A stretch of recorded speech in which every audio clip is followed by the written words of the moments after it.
إصلاح الحقيقة وجه واحد.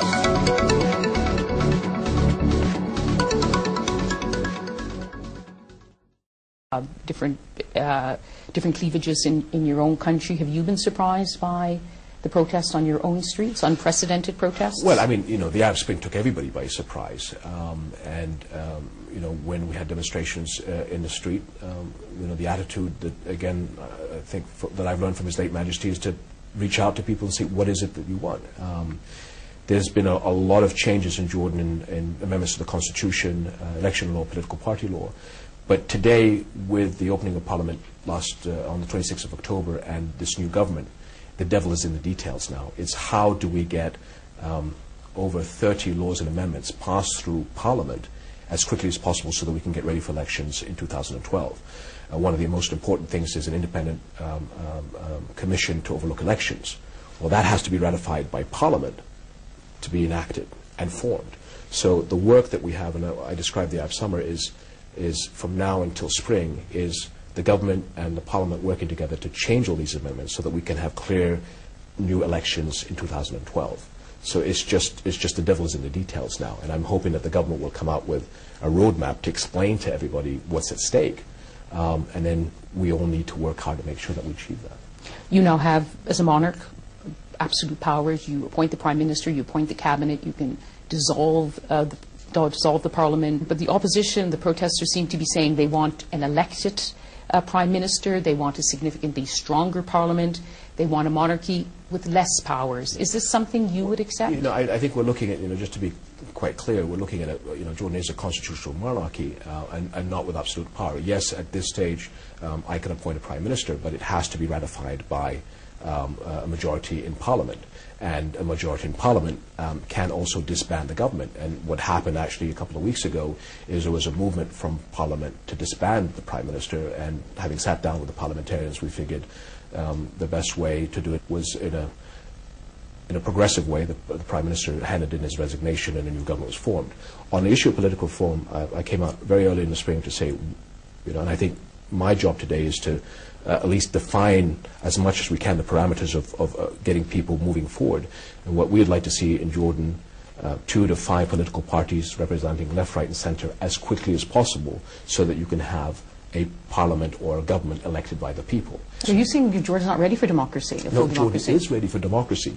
But again, as a European, you have to understand that the concept of left, right and centre is not there. And actually one foreign diplomat was saying, the challenge is going back to the Jordanian identity, was saying you need to describe, I think you need to, as Jordanians, discover what is centre. Because once you can agree what is centre, then you can work what is left and what is right. But this is very much a managed democracy, if you like. Would you contemplate a Jordan with a much less powerful monarchy? Look, absolutely. You having less powers? We've already done that on the Constitutional Court. I cannot postpone elections or Parliament.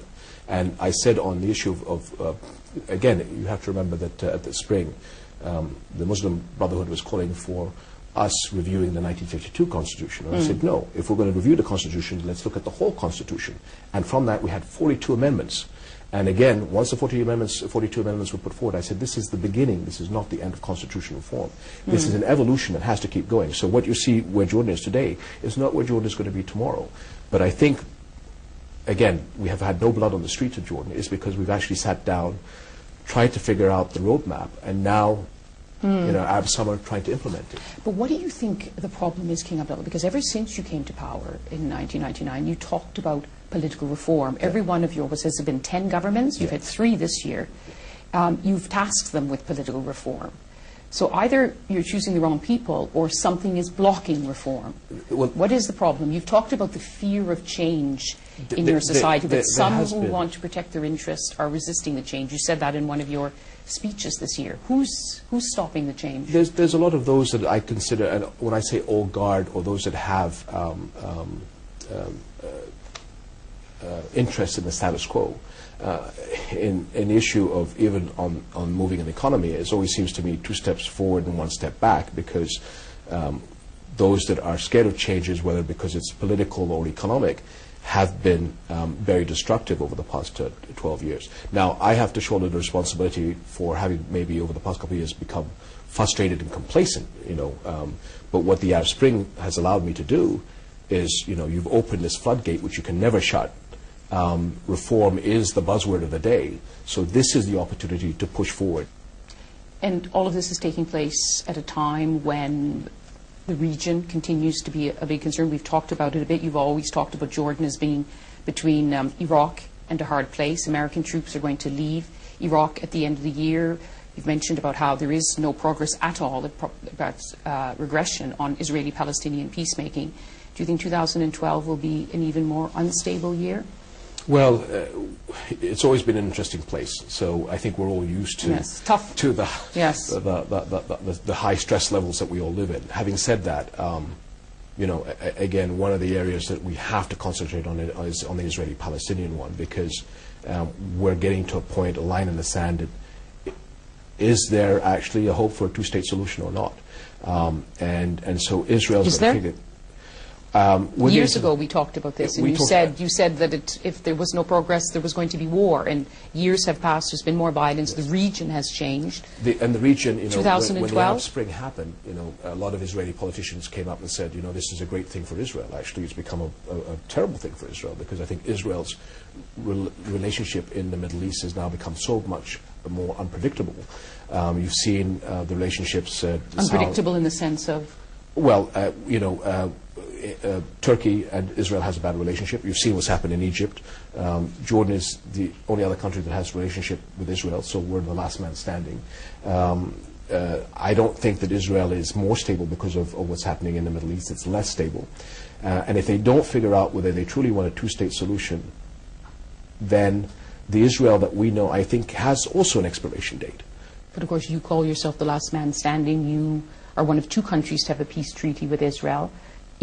Some Egyptians are questioning the peace treaty. Could that happen in your country, a country with a large population of Palestinian origin? There's more and more of a call throughout the Middle East as why give Israel a chance when it is not interested in reaching out to either the Arab Peace Initiative or to pursuing the Palestinian process. Now, in my particular position at this stage, we have a relationship with Israel because it's the right thing to do. We have a huge fetal hospital in Gaza. We have them in the West Bank. We are able to bring aid to the Palestinians. But more and more that question is going to be asked. What is the benefit? I mean, obviously I say the benefit of peace is peace. But at the end of the day, if Israel is going to continue in not moving the process forward, Jordan is going to come under a lot of pressure.